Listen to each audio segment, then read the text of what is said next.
Hey, what's going on, everyone? It's your boy Freeze with the weekly live stream. And today, I got a couple things I want to talk about.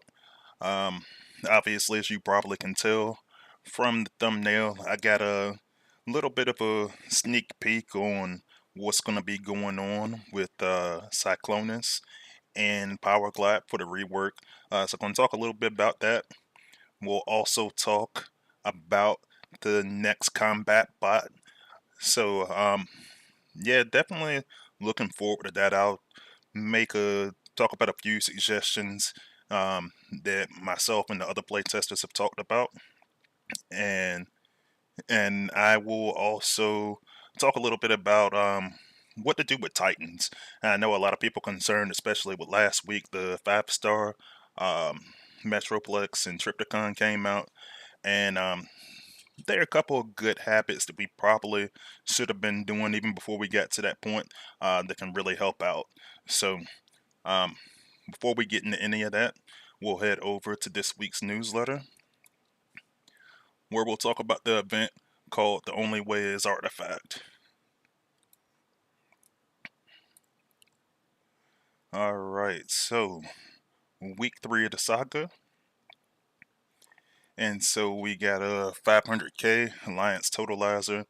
Some of the prizes you can get up to 350k Spark, War for Cybertron Skin Core, 2.5k 4-star shards, 7.5k to 3-star shards, 10k medic shards, 20 mil of alloy and energon, 6 of your 500k bot XP items, and doing something a little bit different this time. So you're getting 10k of your Leo Prime and Predacon Inferno shards, and you also can get a 4-star Leo Prime or Predacon Inferno, and that'll be the final prize for this. And I really like this. I'm glad that the TFEW team decided to do something like this. And I know there's been some criticism, obviously, because they're, we been hearing all the rumors, that there's going to be a nerf, and I mean at this point it's not even rumors because people asked about it during the day's stream that Space Ape had, and Yodos or TFEW had, whatever we calling them these days.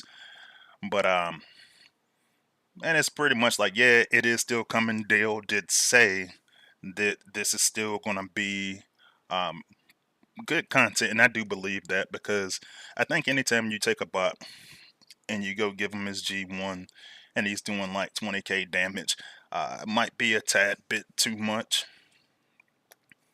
But yeah, we just gotta wait and see. We'll wait and see how that comes out. And I think that was a lot of the criticism for giving the 4-star. But then you gotta realize it's new players coming into the game. Um, you gotta, if you got some new players might not even have any 4-stars or anything yet, or very few, then it's a good pull for them. I think it's something that's not really hurting anyone. I like it. So you get your typical battle zones for this week and game updates and information. So they got some of the initial artwork for the next endurance bots. We don't have them in test quite yet, so looking forward to seeing what these guys do. If you look at the stream I had, I think it was the week before last, I was actually talking about a little bit about what the concept was going to be. And if you give me a moment while we're looking at the artwork, we can pull that out. Well, we got Overload in there for the Autobot side, and we got Demolisher for the Decepticon side. So pretty cool, and it actually makes sense what we were talking about a couple of weeks ago, just because we were talking about a little bit of the theory of what they wanted to do with that. So let me go find that in my chat. And so the concept that they wanted to do was basically looking into the ability called Salvo Session, transform into a mobile missile launcher, and cast a large dome that grants allies X% damage for 15 seconds. So it'll be like a damage shield. Fire 10 salvo missiles at both grounded and aerial targets, dealing X ability with a 2-second cooldown in between. So um, we'll see how that goes. Obviously, as we start to test, I'll show a little bit more.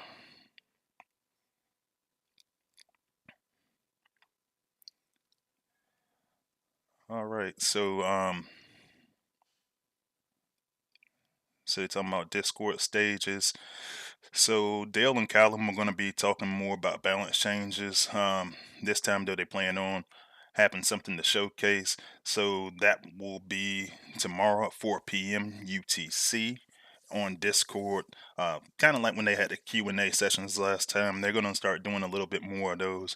I know in the following week, they were planning on happens and some of the content creators on as well. So be on the lookout for that in the upcoming weeks as well. Um, and this is interesting. So it says incoming transmission. Picture this: you sat monitoring your space bridge and upgrading your favorite bots, and you receive a weird yet intriguing transmission. It's in a language you don't quite understand, so you listen again, captivated by the tones, and you're trying to use your self attention, but to no avail. And after a third listen, a written message appears. And so, you know, it's in here looking like some kind of hieroglyphic type stuff.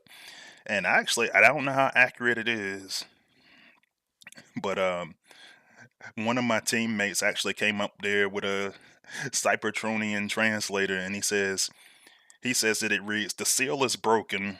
The spark of Titan stirs beneath the core.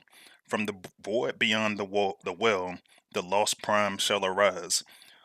Only in the union of logic and loyalty will the fate of Cybertron be rewritten. Beware the echo of the fallen, for in silence his wrath gathers. The Matrix does not choose lightly. The reckoning nears."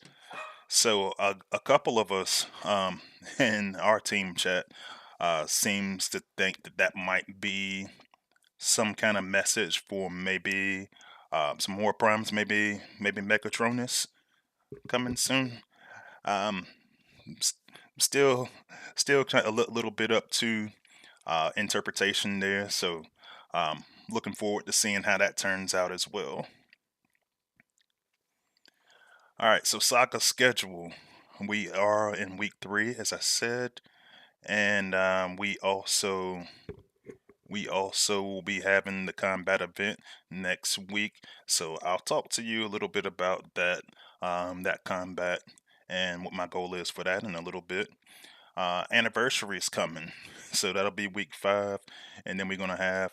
Well, they still tentatively have 5-star legacy. I know Dale was saying that there's a good chance that that does not happen right now, but we are gonna start testing that as early as tomorrow. So looking forward to that. But I can show a sneak peek of what Cyclonus and Powerglide are gonna be doing. So we'll look at that in a little bit.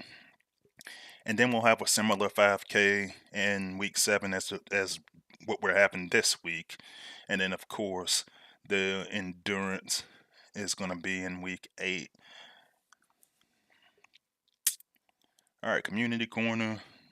Ironically, we got a guy named Armada is in there looking like he gets. Well, actually, that's some. I agree with what they're saying. That's some really, really uh good artwork there. Look like they got is that Armada Megatron? Pretty cool.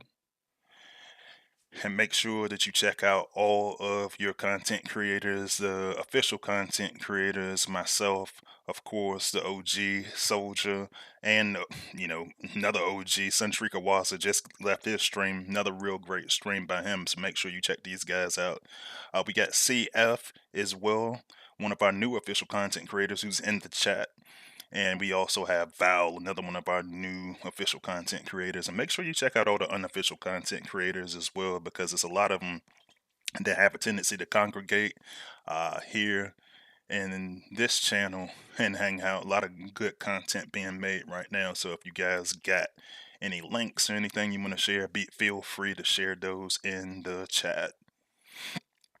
And then still got to make another announcement for the next team stream. They just had one today, and that is the news for this week. So let's go over to the chat, see what we got going on in there. And speak of the devil, CF Tactics, one of my good friends and fellow content creators. Make sure you check him out in his channel. Thanks for joining, buddy. We got Volcanicus69 with us again. Thanks for joining. And we got the homie Chris Harmon, one of my good friends, moderators, and one of my earliest members. Thanks for joining, buddy. Yeah, and he's pretty excited about Demolisher, so that's cool. I know you guys asked me about it earlier, and I was like, hey man, I said it's in the newsletter, check it out. They got the artwork and stuff in there. We got Candyman in this, and of course, Candyman has been excited about Cyclonus for quite a little bit. So I was like, man, when I saw that we had some info on Cyclonus, I was like, that's gonna be my thumbnail, man. I did that for you. Because I know that you ask about it. I mean, you've been asking about it for a while, but especially in the last year, because we've been working on getting the concept for this dude for like probably about 9 to 10 months. So, yeah, definitely looking forward to that. Chris says, I don't believe it until it happens. Nah, I mean, once we get to the point where we got something to show you, it's happening. So I'm not really concerned about that. We had Blade 19, one of my good friends and members who couldn't stick around but just wanted to say hey. So thanks for joining Blade 19. We got the homie Jacada, one of my good friends, playtesters and member. Thanks for joining, homie. We got Rafcore67 joining us today. Thanks for joining. We got SG Dale himself, Callum, one of the community managers from Transformers Earth Force. Thanks for joining, bro. We got one of my Horde teammates, Eric Lachenslager. Thanks for joining, bro. Let's see who we got. We got RG in here with us again. Thanks for joining, RG.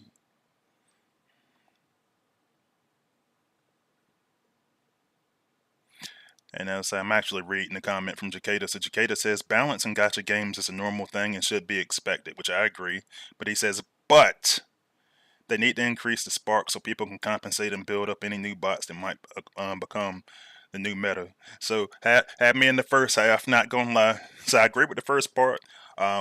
In regards to spark, and don't get me wrong, I do understand that a lot of times for the newer players, they're gonna need spark more than the people that have it. But I also understand that they give some amounts of spark every single week, and so but I'm not opposed to what Rafcore is saying in the bottom half, just all sparks, right? If you did something like that, um, yeah, add some stuff. And I've always been an advocate for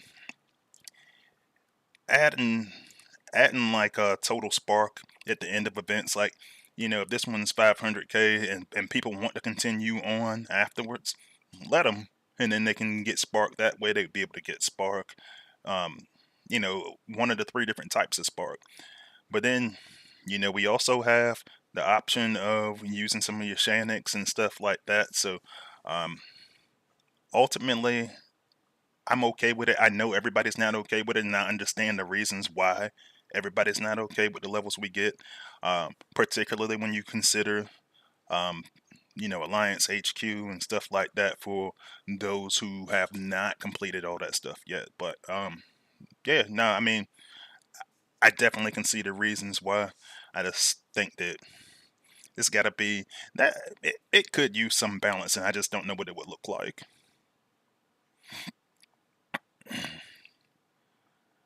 All right, we got Sunstrike with us again. Thanks for joining, buddy. We got DC with us again. Thanks for joining. And let's see who else we got. And if I missed anyone, let me know. You know, you can always just tag me or whatnot. Alright, so let's go into the larger screen. And let's see, what do I want to actually talk about first?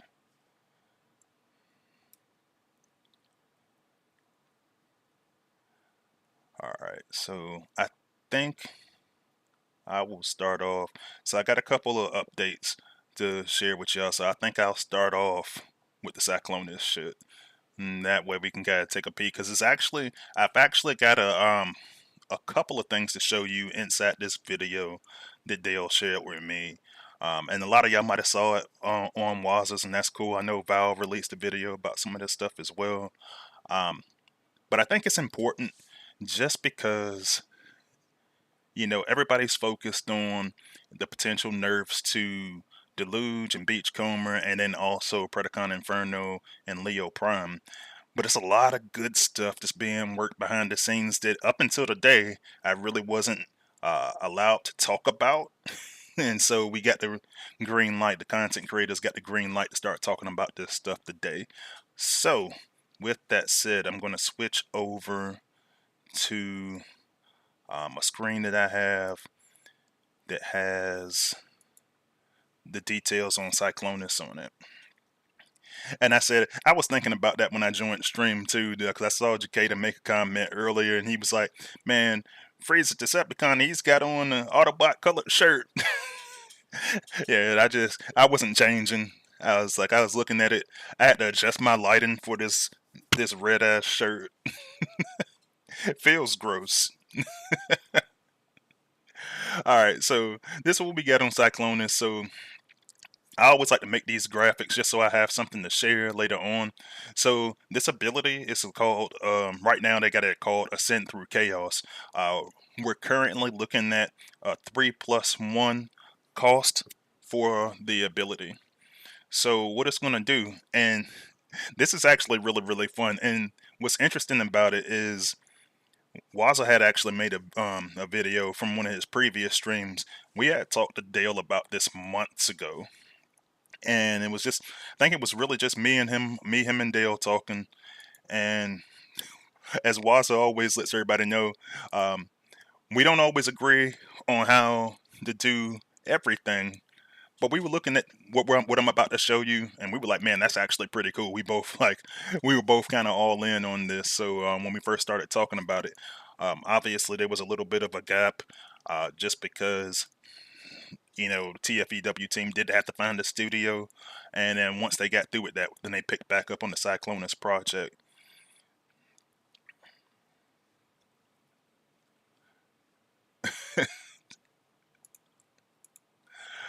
Let's see. So one thing to note about this ability is that it's going to evolve permanently with each use. And so what that looks like is, so we said it's 3+1. It's going to start out with 3 ability points. And when you use your first turn of this ability, you're going to drop a bomb that deals X amount normal damage to the target. Now, we were having some conversations yesterday, you know, a couple of us talking with Dale, and one of the things that we were tentatively looking at is making that on the 4-star. So far we've been looking at the 4-star, and we were looking at possibly making that like we had it up to about 5K, right? And we were talking about dropping it down a little bit, and I'll explain why here in a bit. But so we might look at like the neighborhood of like 3.2K for this ability, for those 3 ability points. It's pretty cheap, right? So on the second use, so it's 3 now +1, so now you're using 4 ability points the second time around, and you're gonna get a little bit of AoE. It's gonna hit in the adjacent targets, you know, cause a little bit more damage. When you go to use it again, it's gonna cost 5 ability points. It's gonna disable targets, you know, and then it's still gonna do the same thing that the first 2 abilities did. By the time you get to 6 ability points, you're gonna go get 2 times damage. So And this is kind of where it comes in, is to where you don't want it to be overpowered. And I was having this conversation with a couple other players. But when I look at this, and you got that opportunity to do 2 times damage, like we were looking at the 4-star doing about 5k, and I was like, okay, the 4-star would be able to pretty much destroy anything if you just spam this ability. So I don't necessarily want that per se. And we were talking about just base damage at this point. So when you look at this, one of the things that I actually wanted to see, or that I was actually considering, it's like, hey, this guy's got to have a G1. The G1 is probably going to be damage focus, ability 11. We're thinking about doing 3 times damage. And then, like I said, we don't know the G1 yet, but Dale did tell me yesterday when I asked that it's likely to be damage focused. So typically, when you get a G1 that's damage focused, if it's ability damage focused, then it's probably going to do more than your enhanced ordnance, if that's the case. Now, I'm not saying that it will, but typically that's how it works. So I'd be on the lookout for that, unless they start giving them more normal damage or something like that. So we'll see. We're not there yet. Um, but I do get a little bit of a clip to show you guys. I'm gonna check the chat first real quick, but let me know in the chat right now, what do you think about this ability for Cyclonus and Powerglide? Let me know.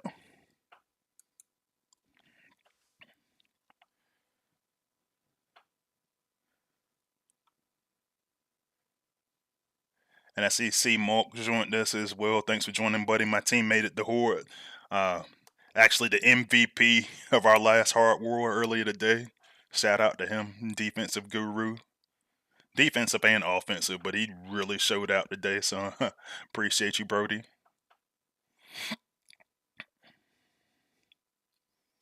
See, Michael Cooper joined us and said, they gifting the 4-star Predacon Inferno just to nerm them, are the primates asking for backlash. And see, now, and like I said earlier, I do get the concern. Uh, I'm in a wait and see mode because I want to see what that nerf looks like. We know it's coming. Um, 20k total in that area, it's a lot. We'll see how they tone that down. I would go on a limb and say it's probably gonna be better than OO and T2 Megatron, but you know, not as strong as it is currently. Um, but we'll see.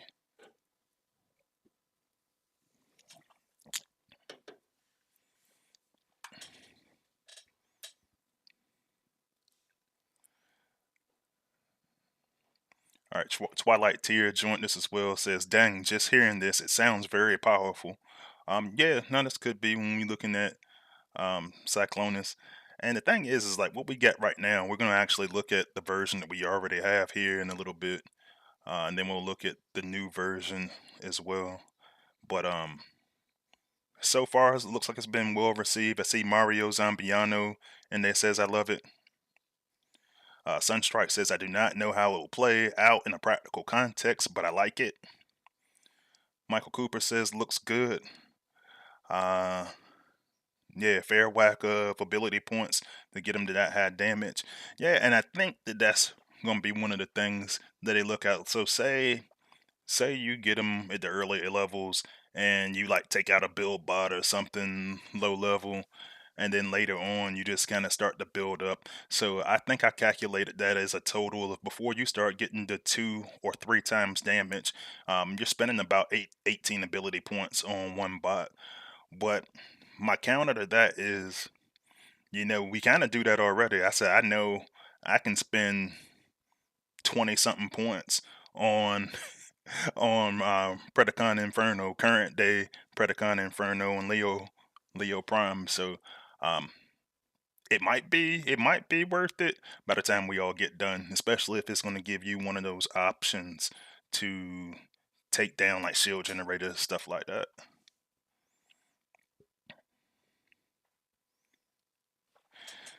All right, so I got the question. This is new unique. but is this the first ability that changes on use? I I believe so, and we're starting to use more of the mechanic, kind of like what you have with Blue Streak and Wild Rider, where hey, if you use something, we're starting to experiment with ways to have abilities charge up some, and then you just get like one really big use. Or we're starting to kind of dabble into abilities that could have more than one use, but it's kind of like a build up mechanic. So you build up to the really, really strong ability. And like we're talking about a 4 star, so the 5 star is probably gonna be a lot more powerful. Candyman says looks better than he looks currently.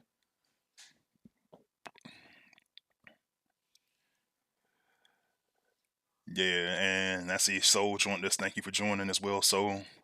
And the Cicada says that's why I say if it wasn't as painfully expensive to level bots and get them to war viability, then any nerfs and balancing wouldn't be so poorly received because it wouldn't be so painful. And that I do agree with. And I know I saw your last comment as well, just kind of emphasizing like just how many points. I mean, not how many spark it takes to get to like an ability 11 and stuff like that.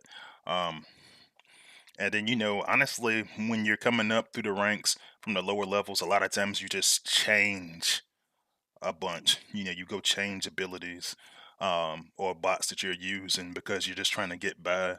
And then, like I said, Alliance HQ, all this other stuff that takes effect. So, um, but I do like the levels of spark that we get. I think that, and it's tough because when you're in top leagues and you war, then when you're in top league and you war, most of the time you're not leaving prime league, so you always get some spark every day from that. In the lower leagues, you might win, you might lose, so you can't necessarily count on that as much. Um, but what I'm starting to see more so in lower leagues is that you got a lot of players who don't even hit the wars, period. And the reason for that is when you go do regular farming to upgrade your base quicker so that you can get to those top tiers and take off all the caps on research and all that stuff. You just simply get more for just playing regular battles, and that's a problem that's always going to haunt this game for lower levels and wars as well. And they are losing out on that spark because it was like, I used to be a commander on a low level team. I used to have like at one point I had HQ4s. Later on, I had like HQ8s and stuff like that. And it's just, you was like, hey man, hit the war. And then, you might have somebody hit you back and be like, no, we're not going to really get shit from it. So, but yeah. And then, of course, Jacada was sharing a discussion that I, and a couple other players had about doing a spark converter so you can get it on what you need. All right, but I don't want to take up too much of your time without talking about the Cyclonus rework and a couple of other reworks that are coming. So let me show you a quick video talking about how that is. And so this first one that we're looking at is going to be Powerglide, Cyclonus for us on the con side. And they showed his ability tooltip. And this is a video of Dale just testing them out on his side for little pre-look purposes. And so you can see there, yeah, it does some damage up there. Next time it starts coming around, you're going to get some of the area of effect. Now this time it's supposed to start disabling. They're going to fix that. That one actually offered additional damage. But when you look at it, dude, honestly, it's pretty powerful. So that give you an opportunity to actually see what it can do. I'm really looking forward to testing this one, and I hope that I hope we do get it tomorrow. I'm ready for it. And I see the homie Tracks, one of my good friends and members, joined us as well. Thanks for joining, buddy. And I thought I had paused this. So one of the other things that's going to be getting the upgrade is they're looking at Omega Supreme and Overlord. And so I'm gonna pause that right there for a second. So it's talking about that glass gas ball. And yeah, it says shoot a glass ball, dealing, and when we hadn't started testing any of this stuff yet, but we're gonna probably give that a good test. But 3.6 right now, normal damage to your target and exploding on impact. All enemies hit, including those in its path and around the explosion, are affected by glass gas. It's my favorite ability that he's got, honestly, because you can just use it for some nice combos. You know, it's always got good cooldown time and stuff like that. But you know, they kind of fine tuning some of the stuff a little bit. Uh, but yeah, that's one ability for the 2-star ability.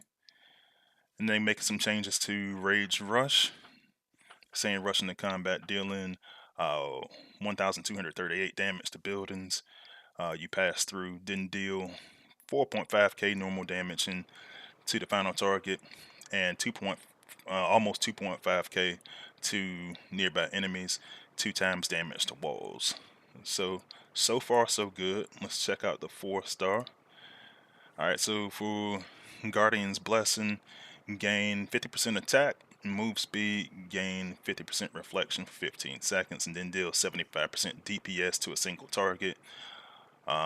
Pulsing to nearby enemies upon death. Omega Supreme transfers these effects to your bots and defenses for 10 seconds. So that could be promising. Looking forward to that. And ooh. And then we get Outer Space Storm. Generate a storm to disable nearby enemies for 10 seconds, then strike targets with bolts of deep space energy, dealing 6.18k damage even after Omega Supreme dies. So pretty cool. And then we also are looking at some changes with Computron and Lyle Kaiser. And so one thing I don't think that I've talked about is that there's going to be a huge push in the game to start making cryo type abilities. And so what we're looking at currently for this 5-star Computron is going to be a blizzard ability. Create a cryo blizzard in the area, dealing 508 cryo damage per second, and enemies suffer reduction in movement speed and attack speed. So it'll be negative 95% and for 15 seconds. So that's pretty cool. So cryo is going to be the name that they use for any ice type abilities, and so looking forward to that.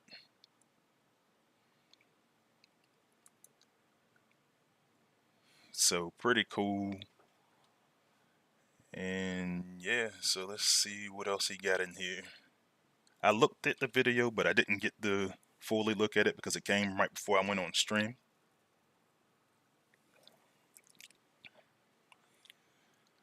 Alright, so he's also working on Ultra Magnus and Galvatron. He says that rework is probably going to come the same time as when Cyclonus comes out. But the biggest thing that we had with these two bots is their abilities are different. And it's like, seems like each faction kind of gets upset at the other faction, but you didn't want to take away from Galvatron, so what he did is he went in and added a gun. I'm actually want to look at that again. They added just a gun ability to Ultra Magnus, so it's matches Galvatron's, and I'm sure there's going to be more, but more to follow on that. But this is the kind of stuff that the team has been working in the background. All right, looks like he's got a little bit of work that he's gonna show with Omega Supreme, Overlord.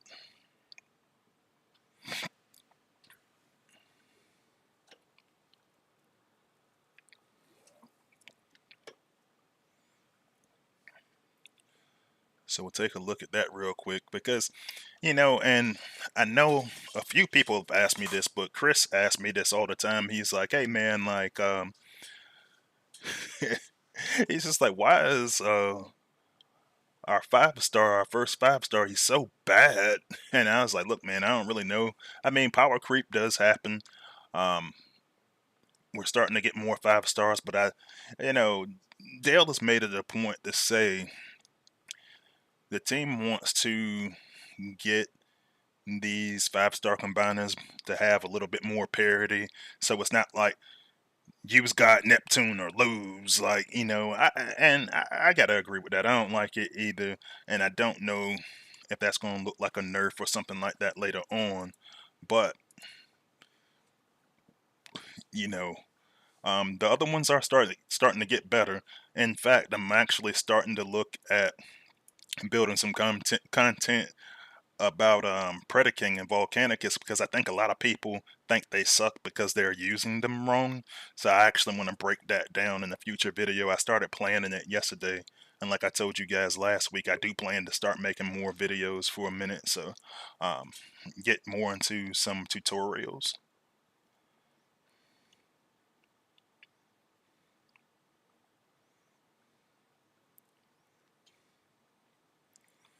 All right, cool. So next, I want to take a look at and I'm probably gonna make a larger video about this, so I won't talk about it too long. But I want to talk about Titans for a little bit. And the reason why I want to talk about Titans is, well, first off, it's been a couple of things, and it's been a couple of different things that came out from just videos, just from people on live server and playtest, and even a couple of content creators made some content about how to beat the Titan. Now, one of the things I've been saying, and even though they're saying they're gonna start going away from the whole rock paper scissors thing, while it still exists, I still want to use some of these defensive abilities for each one. So, and what the audience I'm really talking to right now, say you've got an underpowered 5-star, or you don't have a 5-star, then this is who I'm really talking to. But one of the key things I like to do is use these abilities that may help. Now, fire resistance right now could help for your team more than it helps for anybody else. You've got options here. I love the passives, and I love actually the RPS theory and stuff like that. But obviously the game's going away from it. It's tough to not use Essence Drive on Arc and Nemesis. I get that, but I do, depending on who I'm fighting against. Like, I might use this Battle Hardened, but to just overall damage reduction from melee. That'll help you survive longer, and depending on what Titan you're fighting against. You also have that electricity resistance for the RPS. Like I said, eventually that will go away, so that probably will change. And right now, like, I'm using Scorponok right now. Survival Instinct is one. And to be honest with you, even if you go use Spawn Decoy, that can help a lot. That definitely helps you avoid the Lyokaiser and Computron hack. In a lot of cases, when time will. You've got beam resistance. That's supposed to be for if you're fighting against Tripticon. So that kind of comes in handy. But then you've just got your EMP. This is supposed to be the electrical one. I don't really mess with that one much. But, you've got those options. But the other thing that I really like to look at, and I'm actually going, let's see. I'll actually go fight a battle with my playtest account. And it's a couple of things that a lot of people really like to do against Titans in general. And so a lot of us already use this dude right here. We already use Skull Smasher or, Warpath if you're an Autobot. And so a lot of people will just use this ability because it will continue to go off the screen. Now, I will forewarn you, with some of these updates they're making, we might get to a point where Titans only Titans only damaging Titans, and that's not confirmed, but it is something that is kind of on the radar, because what a lot of people will do is intentionally come to the left side, and they kind of wait, and what they'll do is just keep using this to go up the left side and add additional damage to the Titan to try to help give them a little bit of an edge, especially when you get the G1 that's going to add in the glass gas and everything like that. So that's one way that we're looking at, and I probably should have actually just uploaded, I should have just actually brought a combiner with me, because my next way of looking at that actually comes from that logic.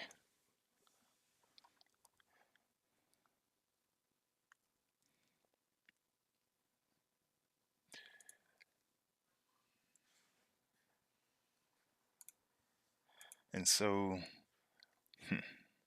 I forget who actually had a base like that. I should have looked beforehand, but that's fine. Because one of the other tactics that I like to use, this base is not too bad for it, even though the HQ is pretty far back. But one of the things that I like to do is with the 5-star god Neptune.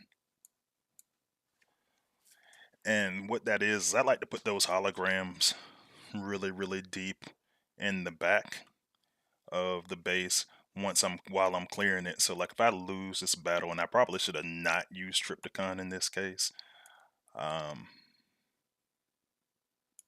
but I did anyway. So really it's just gonna be for example purposes. But after I clear out this base, and I'm gonna start trying to get one side down with my Leo Prime before I start releasing other bots. I say I know I always get criticism for that, for putting too many bots down at one time.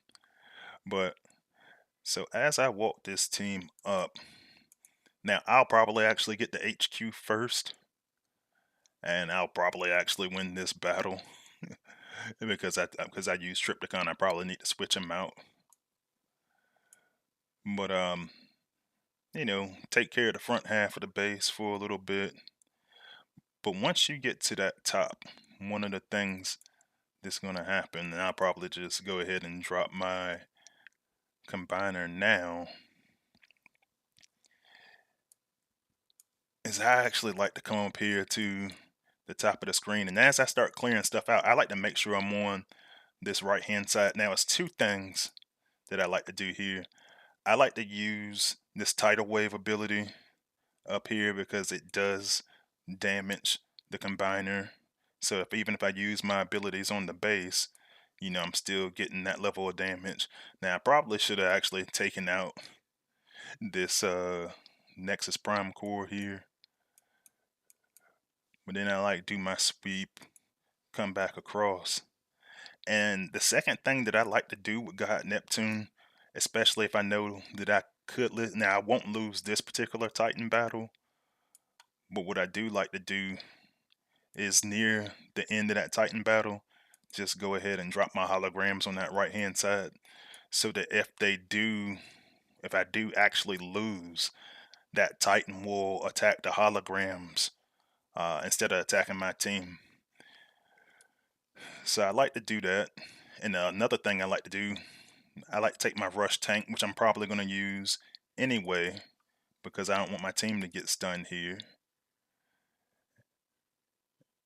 And so I'll use my rush tank here, and I'll try to push him over to the right hand side as well, just so it can just attack that rush tank, especially while he's shielded. So that's just a couple of things I do just to deal with Titans, especially, I use my Titan abilities on the base. I'm okay with if they lose, but as long as they lose late.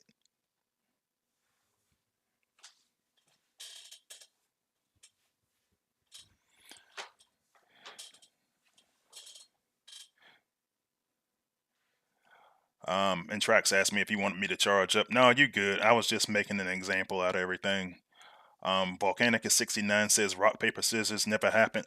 No, you didn't. It didn't because some of the abilities weren't working properly, and that's what kind of killed it.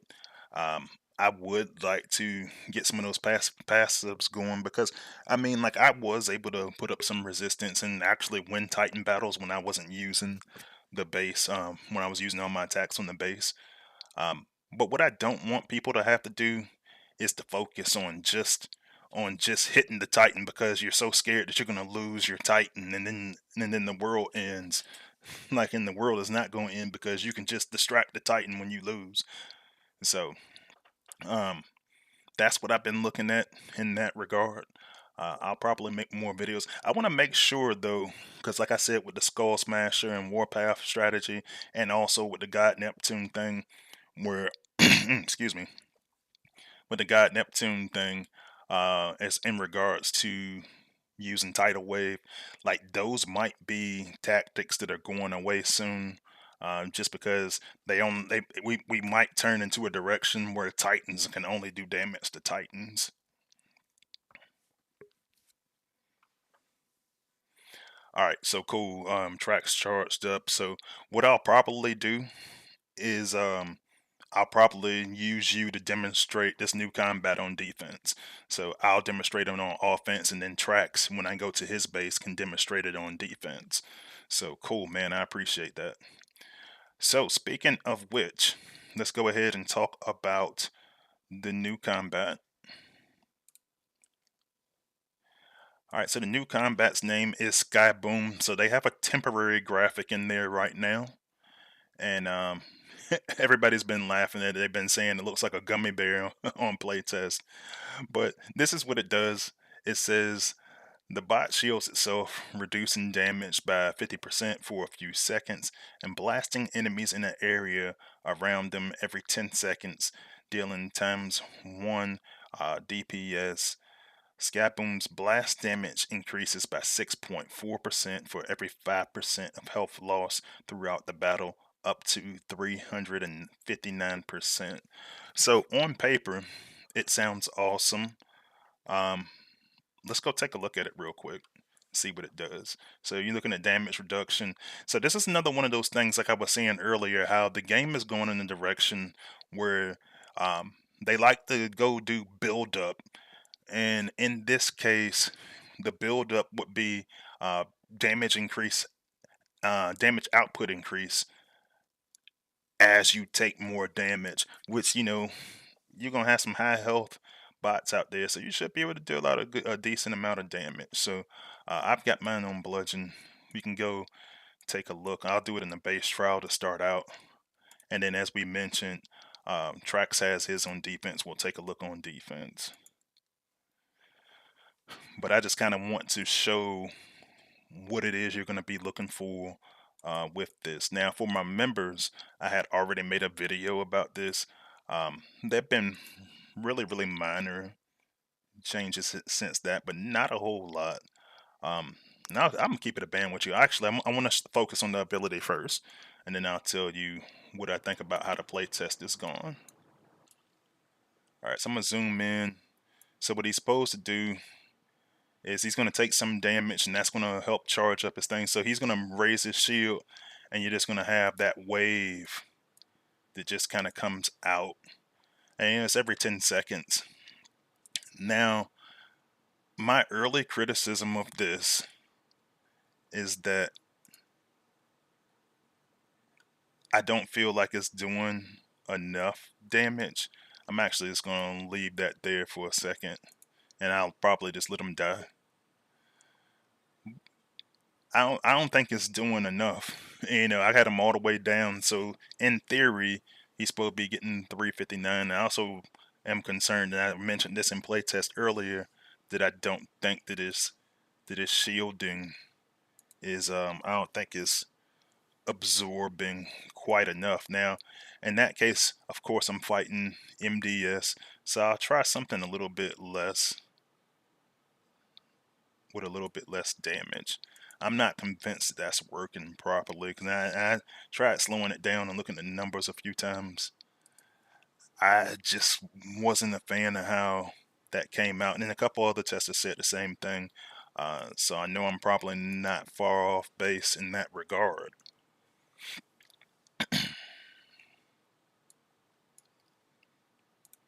So this time I'll just go ahead and use a laser turret. I'll do the same thing. I kind of just let Bludgeon walk up again. And I'll zoom in some so we can see. Rod use, just deploy it by accident. All good.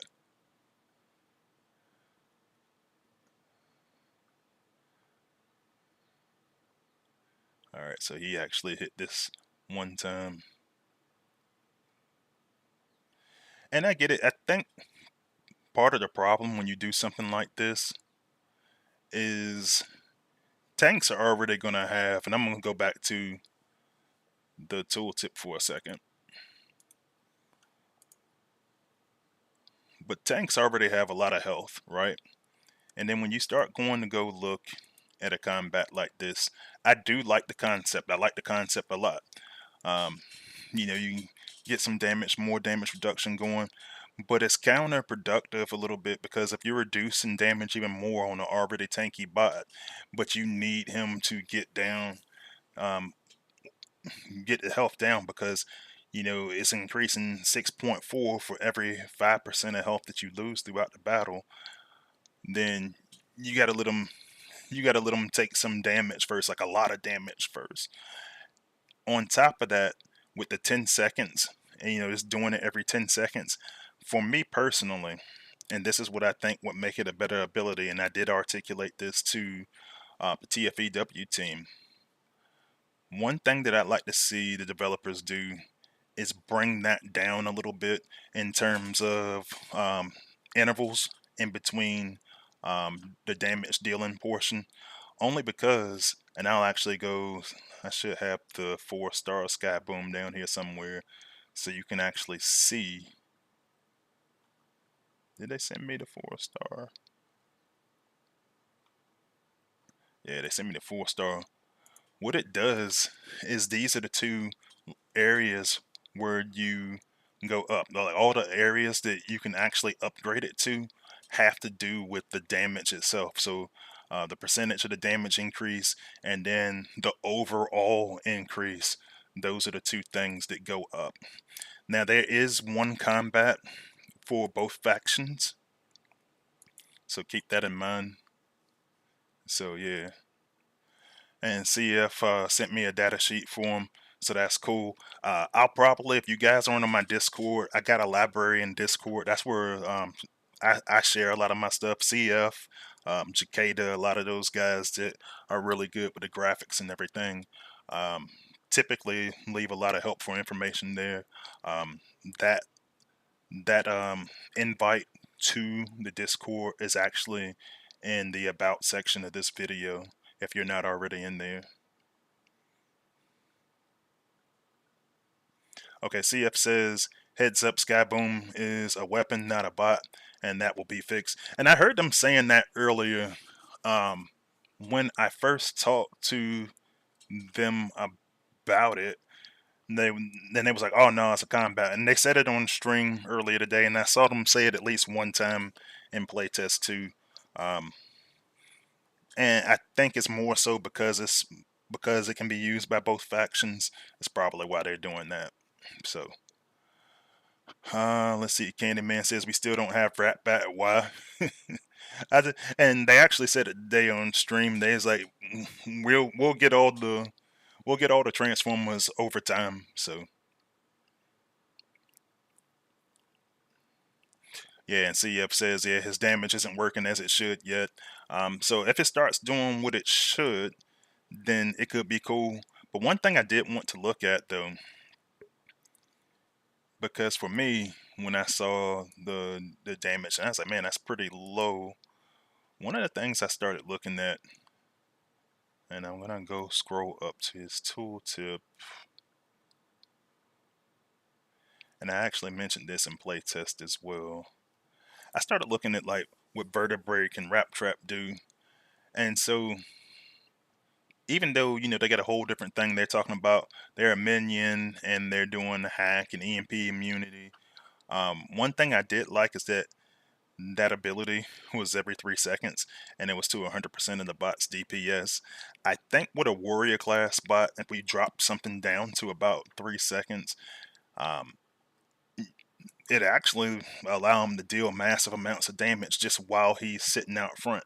Now, with that being the case, I don't think that we'd be able to use that at 359%. It would probably have to be lower. So either one or two things has to happen. The damage they gotta fix in playtest and let us see it. And this is actually why I um I don't always think that 2 weeks is enough to test content, because I want to show you guys something. And actually, I'll unequip them, because one of the questions everybody's always going to have is who can you equip this to? So it's supposed, when we started out, they said, yeah, this is for warriors. And we were like, hey, now I was like, cool, gang. Like, this is for warriors. And then we spent an entire day in playtest arguing about, well, how come it wasn't going on Deluge? And, how come it's not going on Beachcomber? We need to go give Beachcomber more stuff. And I was like, no, actually, we don't. But the next day we came in there, and that's what the developers worked on, and they put it on Beachcomber.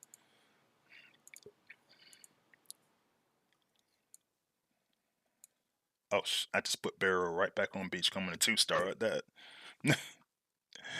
And that was one day of arguing by itself, and it pissed me off, because at the end of the day, like, it's a distraction. It's like, hey man, can we balance this? When I go get a combat and the combat's not even working to start, my priority is going to be, well, man, let's get this motherfucker working first, man, before we try to go do anything else. Um, but they got it now to where it can go. Yeah, it's going on. It's going on Deluge and Beachcomber, and it's also going on Warriors. So, and now actually, where is Mons? I know he's in here somewhere. Well, I mean, like I said, Mons ain't doing the damage it's supposed to be doing, or anything yet anyway.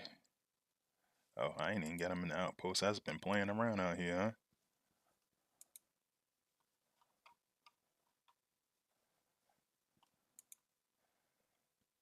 Or did I put him somewhere? I must have put him somewhere else.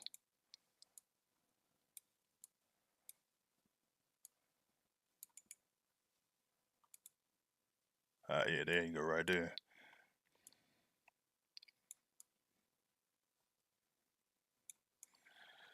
But yeah, so that was the whole first day of playtest. It's like, hey, let's argue about that. And I was like, okay, I guess.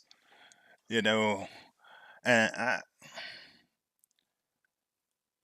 playtest is cool. I think sometimes, every now and again, a couple of personal agenda, a couple of personal agendas come out, and I think particularly when you start talking about that this dude might get nerfed, this Beachcomber and Deluge, and I think that scares some people, because it's like the game's gonna be way too easy if you don't have it.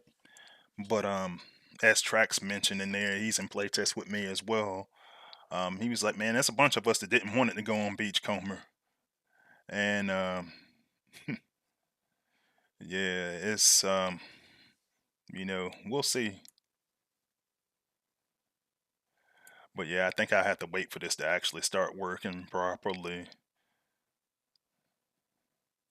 And they've also been having this weird bug where the bot stops moving until his ability gets used, which they put in one fix. It didn't work completely, but he did. They are going to get that squared away. And they actually showed that on stream, and it actually got stuck on stream for a second during when TFEW team was doing theirs. So uh, I want to go over to go fight Trax. Because I want to see how he put his on hotspot, and I'm actually curious to see how that went. So I'm going to try that out. Damn, that's text, not Trax.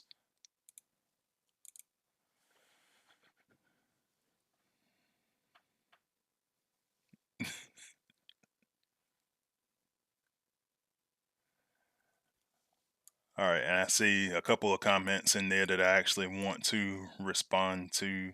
So I'll get back to that because somebody made a point, and it's a damn good point, but I understand where they were coming from when they did this, so I'm going to answer that question in a minute.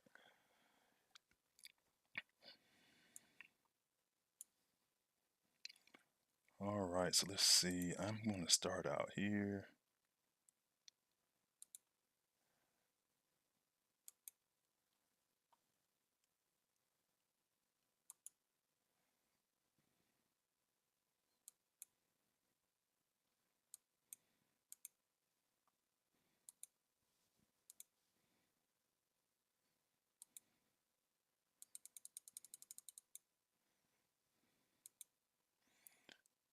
Alright, so you got hotspot down here on the bottom.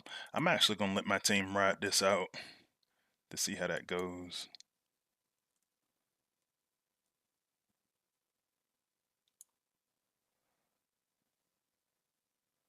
And I'm just not even going to do anything for a second. And it's probably, I probably overwhelmed them a little bit by just who I had out there. I want to see some updates on this combat, to be honest with you. That's probably going to tear my team up, raiding. But I'm curious to see how this is going to go. Alright, let me go to the chat real quick, and we'll see what we're talking about in there.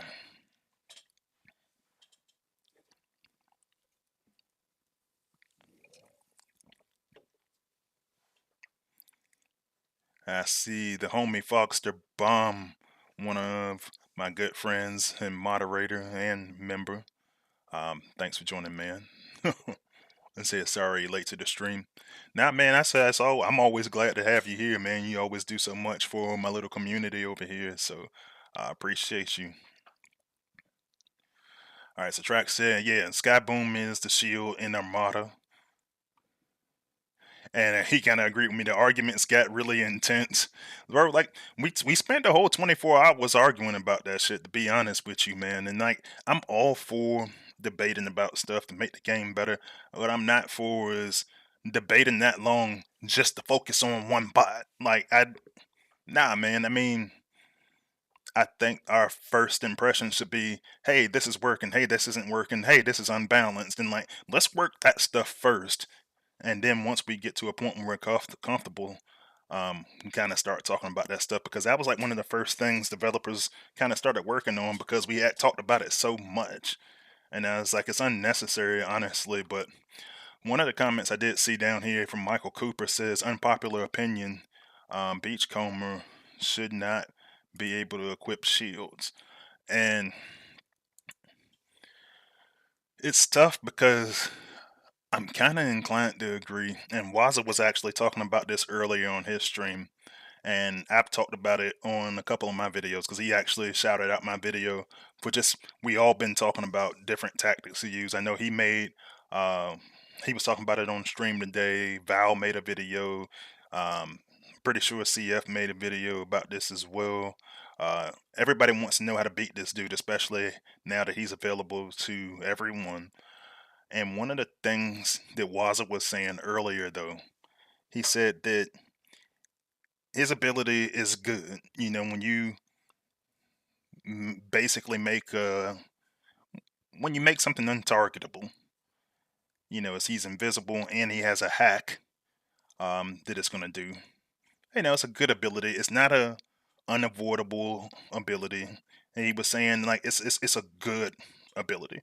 Cool, man. When you go look at his health, and for whatever reason, my deluge went back to, he went back to the level 65. But this is a bot that when you put him at the general rank and everything, he goes up to about 82k in health. at 5-star maxed out general. So, with that being said, so now you got a good ability that hacks, and reflects. You get the golden lagoon effect and reflect 70% of damage, and then you get this G1. And so it's a good G1. This is what Waza was saying. It was a good G1, but it's not the fact that you have either one of those things individually. It's the fact that you get all three of those things in the same bot. And I was talking about that, I think, during my video, if you hadn't seen it, about ways to counter Beachcomber. Check it out. Um, but Beachcomber and the Luch, that's the actual problem. Is you got all three of those things. So when we start saying that they shouldn't be able to have shields, you know, a lot of people, will use this setup, and they'll go give them Barrow J's and block 20 more percent of damage, gain 20 more percent extra health for 5 seconds, launch an energy disc, and it just becomes a lot. So this is why, like, guys like myself, Track CF, are saying, man, you probably don't need to go do another one that's going to do damage reduction, huge damage while you're doing damage reduction on a bot that's already reflecting damage. And so, in theory, because of the way they built this ability and we don't know what the nerf is going to look like, in theory, no, he shouldn't be able to carry shields. But then here's the piece that they hit us with during the playtest for Beachcomber and Deluge, is you try to keep them lore accurate as possible. And so a part of that's going to be the Golden Lagoon effect and reflection, like a really, really healthy dose of reflection at that. And then the other part of it is they wanted to make sure that he kept his lore accuracy for Beachcomber. He's a pacifist. So they were saying, well, we don't want him we don't want to go give him some stuff that's going to be doing heavy damage or something like that. We want to kind of focus on the shielding part. And it kind of put us in the corner. It kind of screwed us over the long term. I know there's a lot of people, especially after I made counter videos and the other content creators make counter videos. You know, I had a couple people reach out. I was like, "See, we don't need to nerf him now, Freeze. You already told us how to beat him." And, I was like, "Well, I mean, yes, you can beat him. I don't know. I don't think we're avoiding the nerf." So, somebody said I gotta put that on the big screen, but yeah.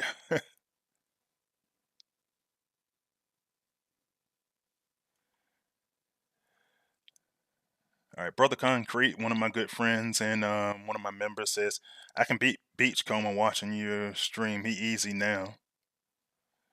So, yeah, I mean, I'm glad that it's helping some folks because, and Waza actually had some more creative ways to beat him. I know a couple of the content creators had really creative ways to beat him.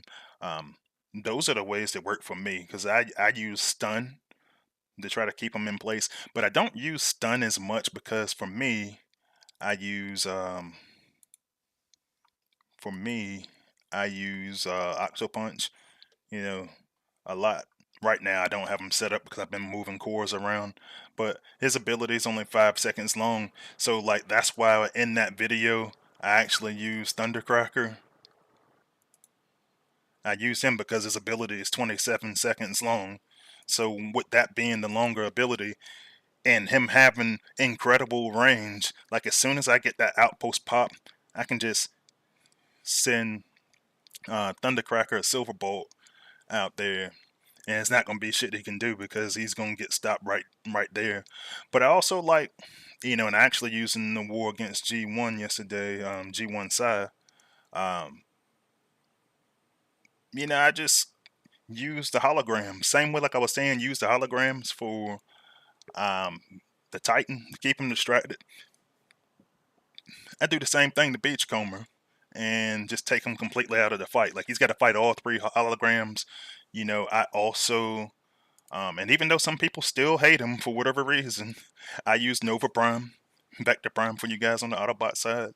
And so now there's a good chance that Beachcomber by itself in a corner somewhere is going to have to fight all three God Neptune hollows and all three Nova Prime hollows just to get anywhere near my team. The base going to be gone by then.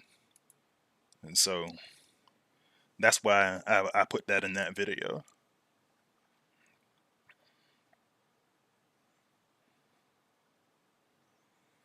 All right, let's see. So Fox Bomb agrees.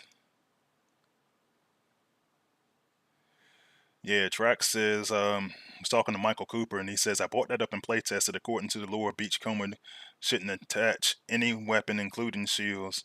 That spurred the argument. Why does the special get a shield? And it opened up a mess. Brother Concrete said, yeah, that's because his health is a huge factor. And Foxer Bomb says, will half shield not disable a Beachcomber shield?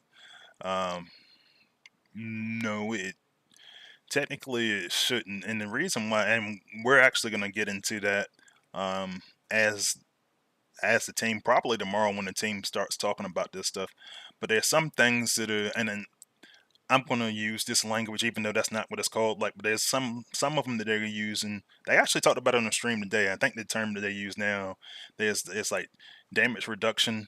We were gonna call it armor. It's more like a armor, and then there's actual shield. So like when you go use one of your rush tanks, say you're gonna use in pipes or headstrong or something like that, like that's actually a shield. And so that's how it's going to work. They'll explain it tomorrow. Make sure you ask. But yeah, they want to start talking about that stuff tomorrow.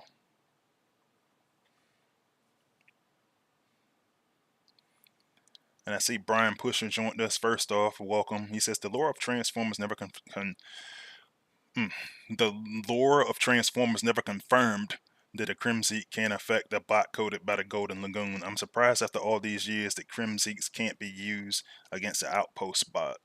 That'd actually be cool, especially if it's something like a white Crimzeek. Or shit, even a blue Crimzeek, something like that. You know, I could see that. But yeah, I I will say though, the outpost bots are actually what makes the game have any kind of difficulty. Uh, Outpost bots and then really good base design, but base design is a lot of people copy. You know, I copy a lot of stuff because honestly, I'm not never on defense. But so it comes down to these outpost bots, and so not on. I think that's probably why they never let us use Crimzeeks on them. And I see Magic joined the chat as well. Thanks for joining, the homie Magic. Make sure you check out his content as well, guys.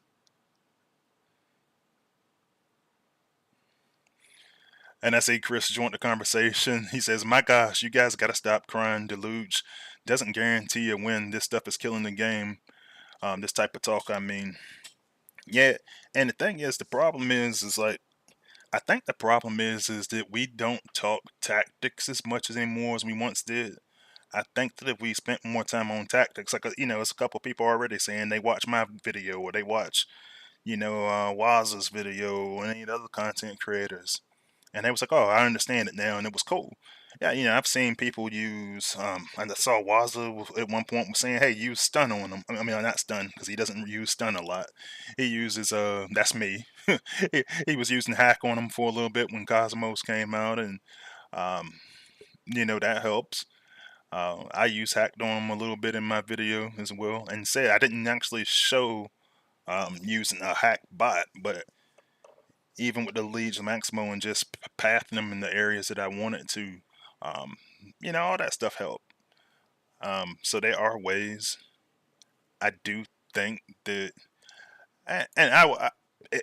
I'm anti changing stuff if we don't need to.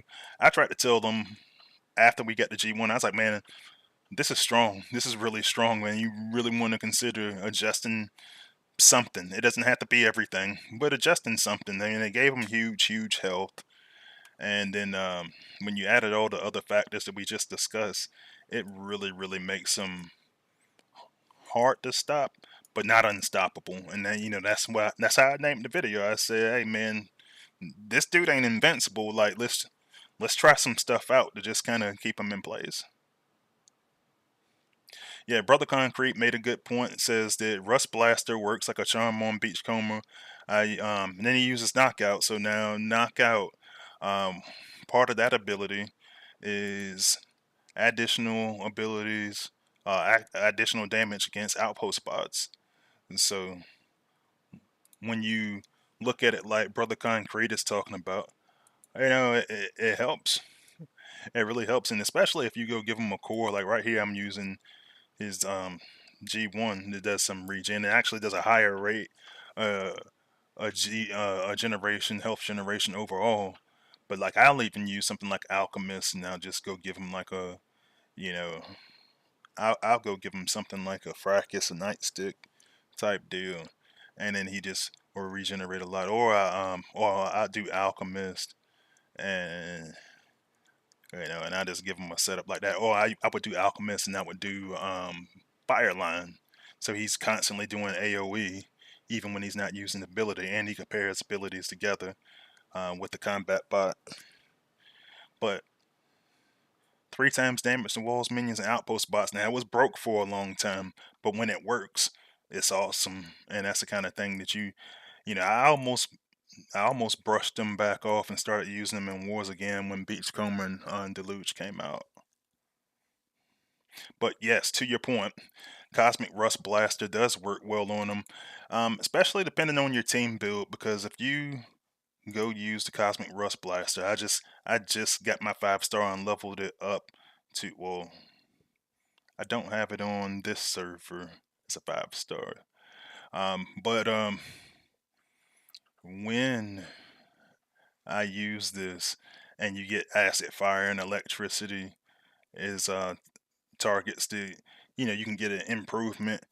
Now I'm thinking about, hey, I'm using Fireline, which is top shot for you guys on this Autobot side, and I'm using Fracas and Nightstick and getting those acid bursts, and then you using the Cosmic Rust Blaster, and you get all these different targets going at them at one time.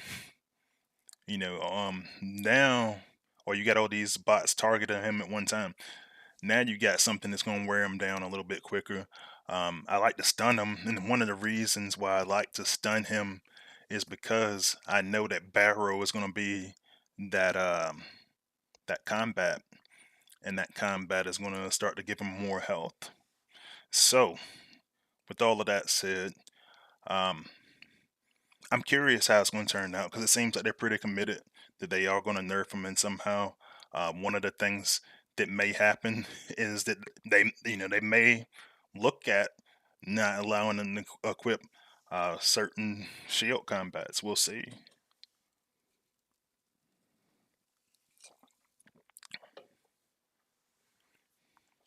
So DC says Headstrong, Liege, and Barrow means that Beachcomber isn't a problem. That I do agree with.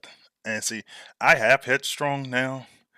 But I just got him like 2-3 weeks ago, so I would have to level him a lot, and I probably will, just because I got something I want to do with my warriors. Actually want to use all my different warriors for different situations, and so I want to level Headstrong and Armada Wheeljack, um, and try to work out a couple of different strategies. I also want to level up Barricade, and so that'll be something I'll start working on. But yeah, as Michael Cooper mentioned, Headstrong and Forge of Soulless Prime works also, and that's what I use now. I use not Headstrong, but I use Bludgeon, who's Ironhide for you guys on the Autobot side. I use him, and I use the Forge. All right, so Autobot Phil says, well, first off, thanks for joining, and he says no piece of content should be that powerful in my opinion, and that's where a lot of people are at with it. I see the homie Dread81, good friend and member, joined the stream. Thanks for joining, Brody. All right, Track seems to think the Beachcomber is bugged. And he says, yeah, some find him easy, but he said he's always had a tough time regardless of what he used. Might be something with the Titan that's on defense. Yeah, I'm actually wrapping up. So like man, that's my favorite place to go, man. Longhorn. I said I actually got a Longhorn up the street from my house, and um, I prefer them more over some of the other steakhouses and stuff, unless it's like something that's like really fancy or something like that. Like I like them more than like Outback or any of the other places.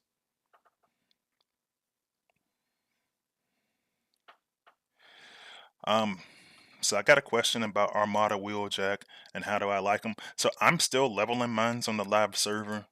I do like them though, and I play with him on playtest just about every day because I probably will make some plans for him just because I want him to kind of be my damage dealing tank. So yeah, I like him. I like him pretty good. I definitely think that at some point I'm going to use him in war. I just got to give him a couple more levels, probably next weekend. And yeah,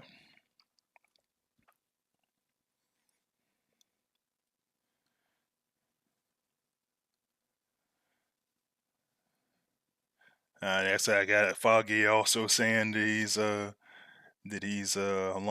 fan of Longhorn. Nice. All right, see Illuminati one. Join. Thanks for joining. And he says drift is fire. Yeah. So like yeah, barricade drift. Another set of yeah. I wanna. That's why I wanna work on those. I wanna have my damage dealing tanks, and then I wanna have my just soak up energy tanks, and soak up damage tanks. I want to have multi purposes, and then you got a Armada Wheeljack here that like it can seems like it can do a little bit of both. So I enjoy him. But all right, guys, I am going to call it a night. Thanks everybody for joining, and I actually will. I know last week I was saying that I wasn't going to stream next week. I'm still going to actually be around to stream next week because I got to take a week off from traveling, man. Like, so over the weekend, last weekend, um, my younger sister actually passed away. So it's been a tough time period for my family. But we're actually going to go travel to Texas for the funeral next week. And so I'm not going to be traveling back to Virginia Beach after traveling to Texas the week before. So I'll be streaming next week, and then I'll probably go on my break from streaming. I'll still be making content, and I'll still be making this type of content like I have on Stream Day. But I'll re-announce that. So, but all right, guys, I will see you. I got a couple more videos come out this week, so I'll see you there, and I'll see you at the next live stream, and I'll see you on the battlefield. Freezius out.